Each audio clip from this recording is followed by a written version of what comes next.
నేతి ప్రతిమ హత్య కేసును ఎస్ఐ వీరప్రతాప్ ఛేదించారు. పెనుబల్లి గ్రామంలో నేతి ప్రతిమ అనే మహిళ హత్య చేసి పెనుబల్లి గ్రామంలోని సబ్స్టేషన్ వద్ద పూడ్చిపెట్టిన అదే గ్రామానికి చెందిన మైపాడు పెంచలయ్య అనే వ్యక్తిని అరెస్ట్ చేయడం జరిగింది. సిఐ రామారావు మరియు ఎస్ఐ వీరప్రతాప్ ముద్దాయిని మీడియా ప్రెస్ మీట్ ముందు హాజరుపరిచారు.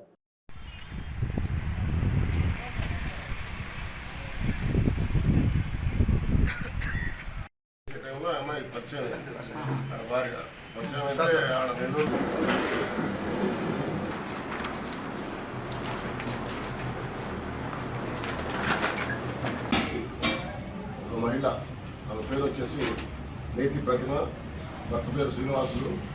నేను యాక్చువల్గా చౌట భీమవరం కేసుపేట మండలం అయితే భర్త వదిలిపెట్టిన తర్వాత ఆమె అమ్మగారితో కలిసి ఉంటుంది. వాళ్ళ అమ్మగారికి బాగా డయాలసిస్ చేయాల్సి వచ్చి ఎల్లుండి రావడం కష్టంగా ఉంటుందని వాళ్ళ నాన్నగారు ఎవరైనా పెనుబల్లి తెప్ప మీద ఒక ఇల్లు ఏర్పాటు చేసుకుని అక్కడ 3 సంవత్సరాల నుంచి నివసిస్తూ ఉన్నారు. ఆ నివసించే క్రమంలో 26వ తారీఖు నుంచి కనపడకుండా వెళ్ళిపోయిన తర్వాత వాళ్ళు బంధువుల్ని చుట్టుపక్కల వాళ్ళందరినీ విచారించుకొని 11వ తారీఖున మన పోలీస్ స్టేషన్కి వచ్చి కంప్లైంట్ ఇవ్వడం జరిగింది. ఆ కంప్లైంట్ మేరకు ఎస్ఐ ప్రతాప్ గారు హోమ్ మిస్సింగ్ కేసు రిపోర్ట్ చేయడం జరిగింది.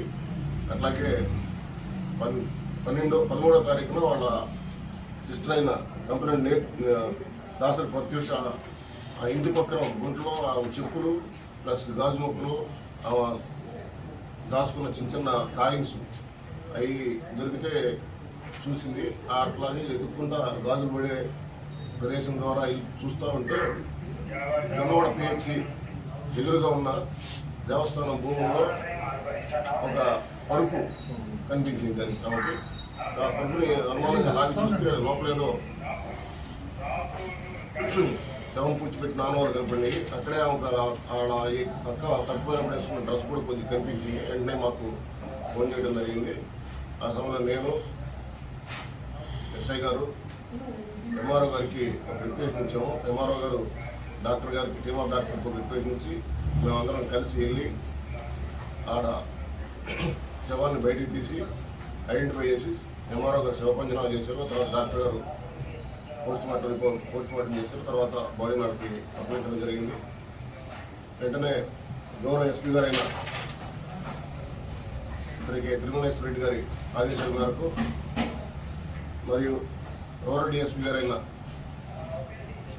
సిపి వీరాంజన రెడ్డి గారి సూచనల సలహాల మేరకు నేను, మా ఎస్ఐ గారు, మా ఏఎస్ఐ, మా సిబ్బంది అంతా ఒక టీంగా ఏర్పడి ఈ కేసులో ముద్దాయిన మైపాటి పెంచలయ్య ఈరోజు జొన్నవాడ సబ్స్టేషన్ దగ్గర అరెస్ట్ చేయడం జరిగింది.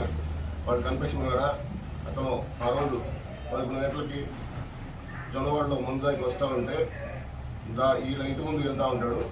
ఆ టైంలో ఆ అమ్మాయి కొంచెం మధ్యస్థితి లేక బయట తిరుగుతూ ఉంటే ఆ అమ్మాయితో మాట కలిపి ఆ అమ్మాయిని అనుభవించాలని ఉద్దేశంతో ఆ అమ్మాయిని కిందకి లాగి అనుభవించి ఆ తర్వాత అనుభవించే టైంలో నోరు ముక్కు మూయటం వల్ల ఆ అమ్మాయి చనిపోయింది. చనిపోయిన తర్వాత ఆ శవాన్ని వాడు కాసేపు తీసుకెళ్ళాలని ట్రై చేశాడు, కుదరలేదు. తర్వాత ఆ అమ్మాయి ప్యాంట్ తీసేసి బాడీకి కట్టుకొని ఆ పొలాల్లోకి తీసుకెళ్ళి అక్కడ పాతి పెట్టిన తర్వాత ఆమె పాతి పెట్టబోయే ముందు చదువుకున్నాయి గాజులు ఇవన్నీ